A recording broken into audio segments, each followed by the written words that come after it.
मोहन यादव, उनका परिवार और उनकी रियल एस्टेट कंपनियां उज्जैन और आसपास के इलाकों में कम से कम 137 प्लॉट खरीद चुकी हैं, जो 168 एकड़ में फैला है।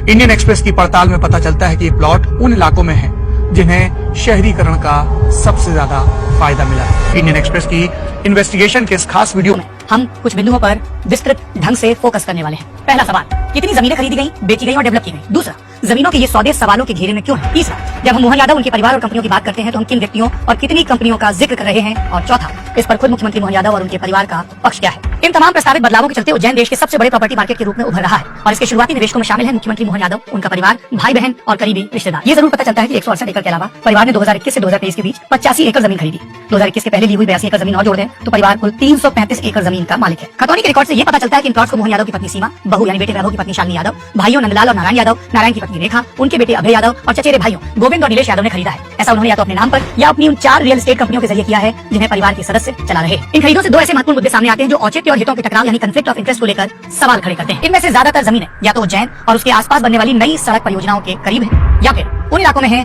जिन्हें मास्टर प्लान 2035 में कृषि भूमि से आवासीय या कमर्शियल में बदलने के लिए चिन्हित किया गया है। साल 2004 से 2010 के बीच उज्जैन डेवलपमेंट अथॉरिटी यानी कि MPTDC के अध्यक्ष थे। 2011 से 13 के बीच Madhya Pradesh tourism development corporation के प्रमुख थे और साल 2013 से ही उज्जैन दक्षिण की सीट से माननीय विधायक भी है। उनके मुख्यमंत्री बनने के बाद की बात करें तो अगले महीने ही यानी जनवरी 2024 से राज्य सरकार ने इन इलाकों में नई सड़कों और हाईवे को बनाने का ऐलान शुरू कर दिया। स्थानीय प्रॉपर्टी डीलरों का कहना है कि भूमि उपयोग में किए गए बदलाव यानी किसानों वाली जमीन को आवासीय और कमर्शियल डेवलपमेंट के लिए खोल देने से ये जमीनें शुरुआती निवेश के लिए बहुत मुफीद हो गई। यादव परिवार के नाम यूं तो पहले से ही बहुत जमीनें थी, लेकिन दिसंबर 2023 यानी उनके मुख्यमंत्री बनने के बाद इसमें भारी बढ़त दिखती है। मसलन मोहन यादव के परिवार के नाम उज्जैन और आसपास के इलाकों में पहले से कम 108 जमीनें थी जो 179 एकड़ में फैली थी। एक्सप्रेस की पड़ताल से पता चलता है इनमें से लगभग 85 एकड़ की जमीन 2021 से 23 के बीच खरीदी गई जब यादव सूबे के शिक्षा मंत्री थे। उनके मुख्यमंत्री बनने के बाद भी उनके परिवार ने भारी संख्या में जमीनों के टुकड़े खरीदने शुरू कर दिए। ये भूमि खरीद सवालों के घेरे में क्यों है। मुख्यमंत्री बनने के बाद से यादव के परिवार ने जो नई 168 एकड़ की जमीनें खरीदी, इनमें से 111 एकड़ ठीक उन सड़कों से लगी हैं जिन्हें बनाने की घोषणा मुख्यमंत्री यादव ने की। मसलन उज्जैन बड़नगर और उज्जैन इंदौर राजमार्ग के पास बसे गंगेड़ी में परिवार ने अप्रैल 2024 के बाद से 51 एकड़ तक के 38 प्लॉट खरीदे। ऐसा उन्होंने एकाधिक डील्स के जरिए किया। अक्टूबर 2024 में कराड़िया नवाखेड़ा इलाके में हाईवे के पास 9 एकड़ जमीन खरीदी गई।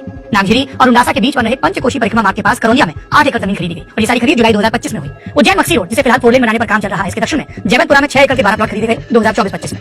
इसके अलावा इंदौर और उज्जैन के राजमार्गों के बीच यानी 2 राजमार्गों के बीच चंदेसरा में बीते फरवरी को 9 एकड़ जमीन खरीदी गई। उज्जैन नांदा हाईवे के दोनों तरफ कम से कम 29 एकड़ के 16 प्लॉट खरीदे गए। ये बीती मई में उन्हेल में खरीदे गए। यादव परिवार हर उस जोन में जमीनों का मालिक है जहां चेंज ऑफ लैंड यूज यानी कि CLU यानी भूमि को किस तरह से इस्तेमाल किया जा सकता है, इससे जुड़े नियमों में बदलाव होना है। मई 2023 में लाए गए उज्जैन मास्टर प्लान 2035 के तहत इन जमीनों को कृषि भूमि से कमर्शियल या आवासीय में बदला जा रहा है। अब रिकॉर्ड्स पर नजर डालते हैं। रिकॉर्ड्स के मुताबिक मास्टर प्लान के सार्वजनिक होने के पहले परिवार ने सवारा खेड़ी में कम से कम 30 एकड़ जमीन की खरीद की है। यादव के मुख्यमंत्री बनने के बाद से उनके परिवार ने कम से कम 37 एकड़ ऐसी जमीन खरीदी जो मई 2023 में CLU का हिस्सा रही। मसलन सेंट्रल उज्जैन के पंजाखेड़ी में परिवार ने 18 एकड़ की ऐसी जमीनें खरीदी जिन्हें मास्टर प्लान में कमर्शियल बताया गया।